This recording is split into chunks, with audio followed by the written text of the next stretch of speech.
খাওয়া আসে ঘুরে গেলাম নাই। আচ্ছা তাহলে এখন লালমনিরহাটে ভিটামিন এ ক্যাপসুল খাওয়ার পূর্বে উল্লেখযোগ্য প্রচার না করায় অনেক পরিবার তাদের সন্তানদের ভিটামিন এ ক্যাপসুল খাওয়াতে পারেনি। এছাড়া সকাল থেকে বিকাল 4টা পর্যন্ত ভিটামিন এ ক্যাপসুল খাওয়ার কথা থাকলেও দুপুরের মধ্যে সদরের অধিকাংশ ক্যাপসুল খাওয়ানোর কেন্দ্র বন্ধ দেখা যায়। শনিবার শহরের অস্থায়ী টিকাদান কেন্দ্র ঘুরে দেখা যায় অধিকাংশ টিকাদান কেন্দ্র খালি ও কিছু কিছু কেন্দ্র বন্ধ পাওয়া যায়। সরজমিনে দেখা যায় সদর উপজেলার মহেন্দ্রনগর চিনিপাড়া কমিউনিটি ক্লিনিকে দুপুর 3টায় গিয়ে দেখা যায় ওই ক্লিনিকের দরজায় তালা ঝুলছে। ওই এলাকার মিনা বেগম জানান, আমার নাম মিনা বেগম। আপনার বাচ্চার নাম কি? জোটাইত।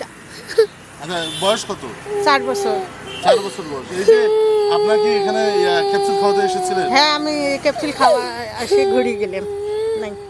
আচ্ছা তাহলে এখন মানে এই ক্যাপসুল খাওয়ানোর বিষয়ে এখন আপনি যে ঘুরে যাচ্ছেন এখন আপনি কি চান? আমরা তো এই ক্যাপসুলের চাই।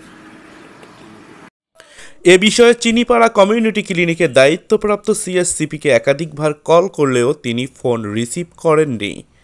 লালমনিরহাটের সিভিল সার্জন নির্মলেন্দু রায় বলেন, বিকাল 4টা পর্যন্ত খোলা থাকার কথা, কিন্তু কেন তারা আগেই বন্ধ করেছে সেটা বুঝতে পারছি না। এখানে খাওয়ায় নাই।